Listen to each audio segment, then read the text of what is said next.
We have Research Manager, Financial Derivatives Company, Dumebi Oluwole, joining us now. So joining this conversation, Dumebi, good morning. Welcome to the program. Good morning. Thank you for having me, Ine. Good to have you. And so it's all back to it, whether there's a lot of subsidy savings or not. The big question comes that we see impressive macroeconomic data, but not so impressive when it comes to micro. Individuals are still feeling the pinch. And a lot of people have attributed it to the reforms, which of course I think is the reason the minister, took up that space time yesterday to explain all of this. And then we have people like Professor Awokoma who just spoke now, saying that the reforms were not well thought out and they were done in a hurry. These pains could have been avoided. I wonder what Financial Derivatives Company thinks of this. Thank you very much for the question, Ini. I think that it's important that we set the context. And the first question is, what exactly has happened? What exactly has happened is this. Nigeria took up reforms to revitalize the economy, boost investor confidence, generate more revenue, and ultimately, in the short and ultimately in the medium and long term, improve living standards. And where are we today? The reforms that have happened, we're seeing more confidence in Nigeria's foreign exchange market. Inflows have significantly increased. We now have net reserves, net international FX reserves, moving from about $3 billion to about $24 billion. And that, of course, has significantly increased investor sentiments. We've seen an increase in more stable investment inflows. FDI inflows have significantly increased as well, more than doubling from where they were in 2023. FPI inflows as well have significantly increased, and all of this as well just tells us that the economy has significantly improved just from where things were before and where they are now. Still in that same context, we now have to look at how people feel. Because beyond the numbers that we're seeing, how people feel in the economy in itself is extremely important. If we isolate that from the numbers, then we're not doing a good job. And this is extremely critical because the idea of economics in itself is not just about economic growth, it's about economic welfare. And welfare in itself is defined by how people are doing, how well people are doing.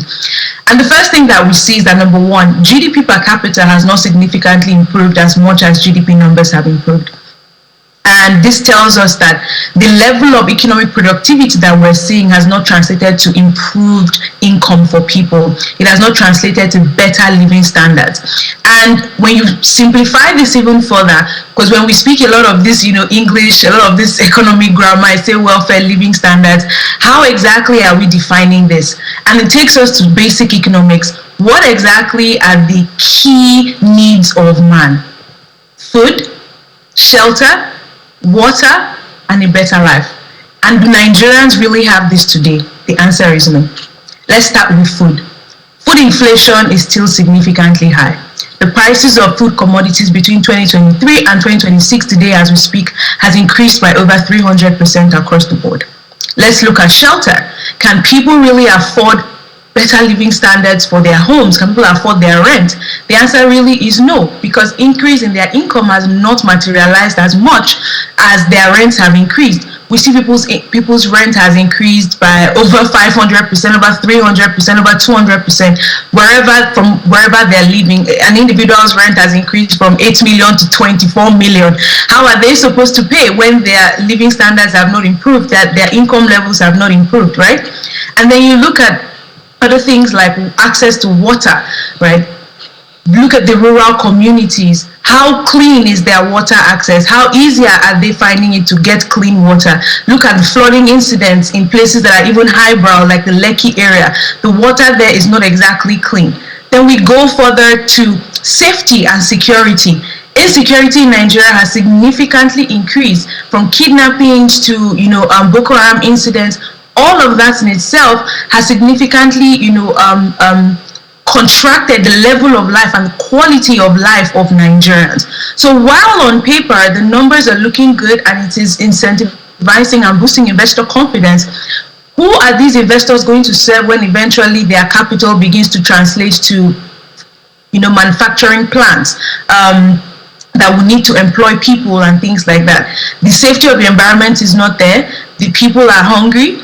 People don't feel safe. And so essentially what we have is a paradox, right, where the economy seems to be growing on the numbers side, on numerically, and in terms of the quality of life, Nigerians are not doing pretty well, and that in itself tells us where efforts need to be made. But maybe let me just interrupt you a bit, because the minister says, yes, we know that there's yet work to be done, but what he's emphasizing is without those reforms, these situations would have been worse than it is now.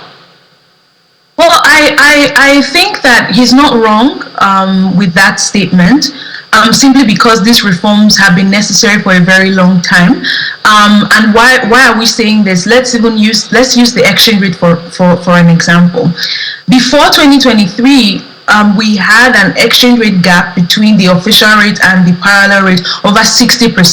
So that means that businesses were already spending an FX of over they found it very difficult to access, FX at the official market, and we're spending 60% more to get their goods into the country. So that meant that inflation was significantly high. It was just somewhat looking good on paper, right?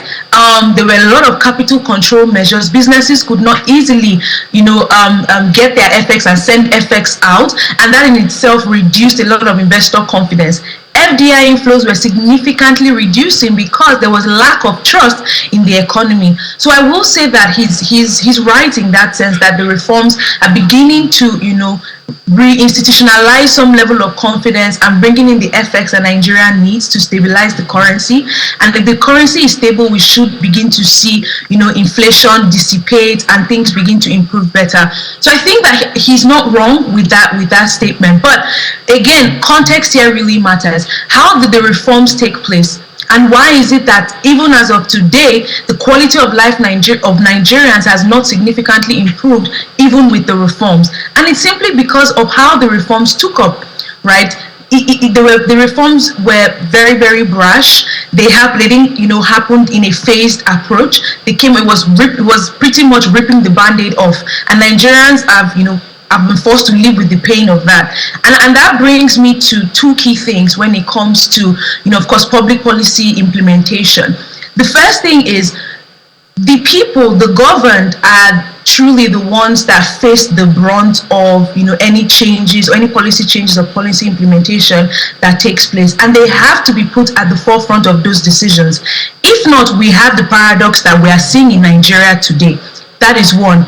Two, reforms typically should happen in a phased approach, but that's almost like trying to beat the horse now because we're way past that situation. But what ideally should happen now to institutionalize confidence between the government and the people, and that's where I think there's a lot of things that are lacking right now. Communication between the government and the people is not exactly happening the right way. People are not, the trust between the government and people is significantly eroding. And so that's a very big issue, and I think until that is addressed, we will not likely see significant improvements within how people feel and the government. And I guess it's also important maybe to bring up the fact that it's not just about the federal government. The subnationals are there. I mean, we saw FARC. FARC has gone up to more than 3 trillion naira. Obviously, it is part of the benefits of the reforms because you have more going to the state and the local government. But I mean, who's holding them accountable? Since we've had increase in their allocations, what can they point to that they can connect, to this increased revenue? Yes, I think that the work of the subnationals is really cut out for them. I'm a huge proponent of that because we've seen this work in other developed markets and emerging markets, from China to Russia to the United States, right? We've seen all of this, policies where you see subnationals and state governments really taking up their stance to improve their revenue and their development, to ensure that that in itself now begins to translate to better lives for their own, indigenes. And I think that that model is one of the things that Nigeria really needs today. The level of dependence that we have seen between subnationals and the federal government needs to be significantly reduced, where we see states take up resources that they have comparative advantage in, begin to increase investment in those resources, and more importantly, generate additional revenue so that they're able to improve and attract investments into their states. All right, Jumebi, and all of this we still have, when we look at the commodities price, just before we let you go, prices still up there, I guess. Yes. We're seeing prices increase, and I think this very much is stemming from a lot of the rain that we have seen. How also like harvest has not improved as much as one would have loved, to ensure that food prices come down. And I think again it just brings to mind the level of safety that I spoke about when we look at the basic needs of man, and how the farmers do not feel safe, and if they don't feel safe to go to their farms, they're unable to harvest as much. If they're unable to harvest as much, there's of course food supply constraints, and if there are food supply constraints, we're likely to see prices of course stay high. And I think that of course the major outlook here beyond the price of commodities now is what this means for the MPC at their next meeting. Yeah, everybody's looking at a hold, and not just in Nigeria, to be on the safer side. I guess that's what we should be expecting, yes? Yes. At least for now, that's what we're expecting. For now, yeah. Yes. All right, Dumebilo, thank you so much for your time. Thank you for having me.